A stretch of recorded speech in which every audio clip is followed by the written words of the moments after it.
Barney. Excuse me, I got some throat spray out in the car. I'll be doing solos. I better give myself a couple squirts. Don't want to go through with it. Let him sing solo. Oh, no, Andy, no. I just have to. Wait a minute, John. It'll work. It come to me yesterday when I saw Barney. Listen, Barney will do the solos all right, but it won't be with his voice. You see, Barney, he'll be on stage singing it. Glenn Cripe singing it. It'll work. I mean, even though his microphone is dead, people can still hear him. I already got that worked out. Just leave it to me, and don't worry. This here is a solo microphone. Very, very sensitive. This thing will amplify your voice 1,000 times. Really strong. Strong. You blast away at this thing, and you'll bust every eardrum in the auditorium. What do I do? You have to sing real low, real low. Now try it. Balmy and light. Hold it. Too loud. Low. Balmy and light. That's still too loud. When I mean low, I mean real low. Don't take much to be heard. Try it again. Balmy and light, breathing breezes are blowing. Is that all right? No, that's still too loud. Still way on too loud. Look at me now. Tomorrow night, when this microphone's hot and the amplifiers are amplified and the acoustics and all, well, I tell you what, you just keep singing softer and softer, and when you got it about right, I'll take it. Balmy and light, breeze. Balmy and light. Balmy.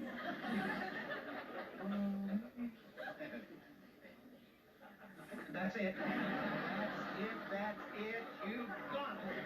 Now you do it just like that and you'll come through fine. Andy, I was barely making a sound. You think you're barely making a sound. But tomorrow night, when this microphone's on, and you sing like that, your glorious voice will reverberate all through this hall. Won't it, Ken?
On Cairo 7 News in the morning, weekdays 4:30 to 7.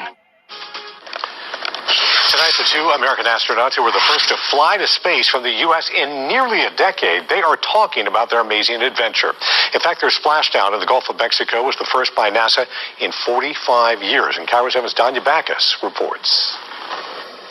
After 64 days in space, Splashdown. NASA astronauts Bob Bacon and Doug Hurley splashed down in the Gulf of Mexico Sunday. Just a few days after coming home, they say they're glad to be back on solid ground. Excited to be back. We're already working through our exercise and rehabilitation program to kind of get our earth legs back. Godspeed, Bob and Doug! The veteran pilots were the first Americans to blast off from U.S. soil in 9 years, and the first to leave Earth on a rocket made by a private company. The rocket carrying the SpaceX Crew Dragon capsule lifted off from Cape Canaveral May 30th. Hurley and Bacon joined the crew of the International Space Station a day later. They went on 4 spacewalks and performed about 100 hours of science experiments. The mission went just like the simulators, and I honestly, from start to finish, all the way, there was really no surprises. The greatest lesson folks can take from our experience is one of perseverance. Bacon's wife is also an astronaut. She'll be on the next SpaceX mission to the ISS next spring in the very same capsule that took her husband there. Hurley called the experience one of the true honors of his life. Danya Backus, Cairo 7 News. Well, check this out now. A bear decided to beat the heat and take a break right there, right in a Sammamish backyard. The video shows the bear take a drink right there from the bird feeder, then relax a little bit. Is he playing a guitar? Maybe a ukulele? I don't know. The family says the bear was in their yard for about 15 minutes before it stopped singing, maybe, and then lumbered off. Look at that. He's jamming. Yeah. You know, there's a lot of great guitarists from our area, but none that look quite like that. Right. Well, medical masks remain in short supply, but a local company hopes to shrink that need. New at 6, the major changes this outdoor company made to fight the pandemic. But first, a final plea from the mayor and the police chief as the Seattle City Council prepares to vote on defunding the police department. Why they are asking for a delay. Ever hear yourself on the telephone? You wouldn't hardly believe it's you. Yeah, that's right. Well, it sure was a lucky day all around when they asked me to join that choir. Yeah. I'm still singing with them down through the years. About that, Barney, I'm afraid that won't be possible. Huh? Well, you know that award they give you for being the outstanding performer? You mean the $10 merchandise certificate? Yeah. They give you remuneration for your talent, and that makes you a professional singer, and you're no longer eligible to sing with the amateur ranks. Not sing with the choir? Ever anymore? Well, you wouldn't want the Mayberry Choir to be disqualified from state competition, would you? Gee, Andy, this comes as disappointing news. In one way. Of course, in another way, it could be a blessing in disguise. I mean, if the deputy sheriff business ever falters, I got an ace in the hole. You know, I could move right over into the show business. Singing at weddings and funerals. Absolutely. Of course, in case that ever happens, I better keep the old voice in shape. Nita.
This is the MeTV Network, seen locally on WCDX DT3 Huntsville. MeTV is memorable entertainment television.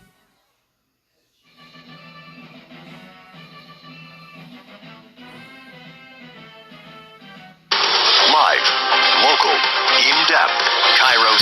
News at 6 starts now. Tonight, frustration and a final plea from Seattle's mayor and police chief.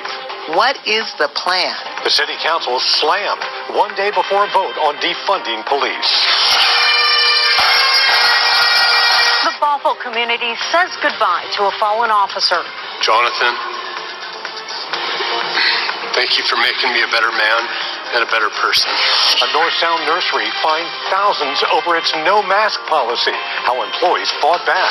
Switching gears to slow the spread of coronavirus. So our third floor has been converted completely to an FDA manufacturing space. The major changes the Seattle company made to get into the mask business.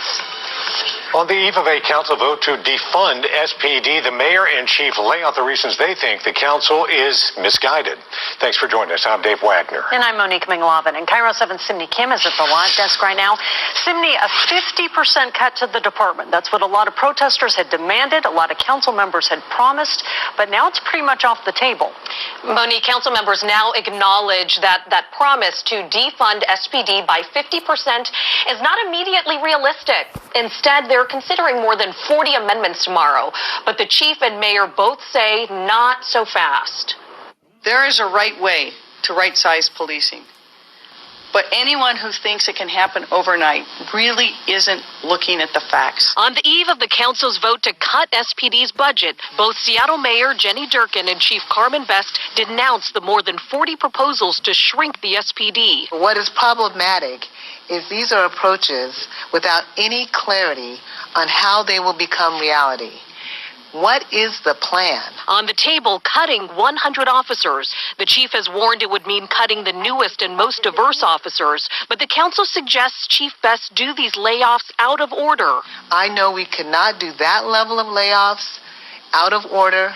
It would be illegal and inappropriate. The council is also proposing to transfer the data-driven policing team to another part of city government and eliminating the public affairs unit, which fields press inquiries to be given to the public. Under the plan, those requests would be redirected to the public disclosure unit. Slowing down the process of getting information to the public is simply not in line with increasing the department's transparency. The defunding debate comes during a backdrop of Black Lives Matter protests against systemic racism and calling for more police accountability. Both the mayor and chief say they support a reimagined police department, but they urge the council to slow down and look to 2021. I would just urge council again, take some time.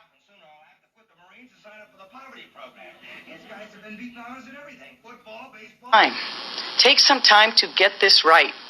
I think it's a step forward that you've admitted you were wrong. You couldn't cut the department by 50% this year. The mayor also admonished the council for not reaching out and sitting down with Chief Best. It's a point also made by community activist Harriet Walden of Mothers. Good enough, I would say, to put your money on being a real pro.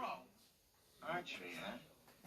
Continues to be a talking point for the White House that the press secretary even reiterated yet again today, that certainly what the president kind of meant by some of his comments in that interview is that we're simply finding more of these cases because we're doing more testing, but certainly there's more to the story than just that. And Nicole, we mentioned earlier that Congress is still working on a deal for a new coronavirus relief package. President Trump says he's considering executive actions if they cannot reach that deal. What might those actions be? Well, the president hinted at this Monday when he held a briefing with reporters, and he suggested that he could potentially take executive action to try to prevent people from being evicted. Of course, we know we're close to the first of the month, just a few days out from that, or past that, I should say. And so that has certainly been a concern as far as this moratorium expiring that could make a lot of people vulnerable to eviction. So that's one area where the president says he's looking at potentially taking some action, as well as this issue of a payroll tax cut, which is something he has also been pushing for in some of these negotiations, although he's kind of backed off since then, but now reinserting the possibility of taking executive action on this front, although it's unclear exactly how that would happen. But either way, certainly it's clear that the White House is frustrated by the pace of these negotiations, and the president indicating as much that if he can find a way to do something, he will. And speaking of the pace, Nicole, we now see millions of Americans who have lost those unemployment benefits. Do we have any idea how soon, once a deal is hammered out, do we have any idea how soon those Americans may have another check in their hands? Unfortunately, I think it's a situation where you can't hold your breath on this one. Over the weekend, I asked the Treasury Secretary, what was his best hope to get a deal done, since he's been one of the key negotiators on this, and he simply said that he doesn't know. We also heard similar messaging over the weekend from Chief of Staff Mark Meadows, who said he did not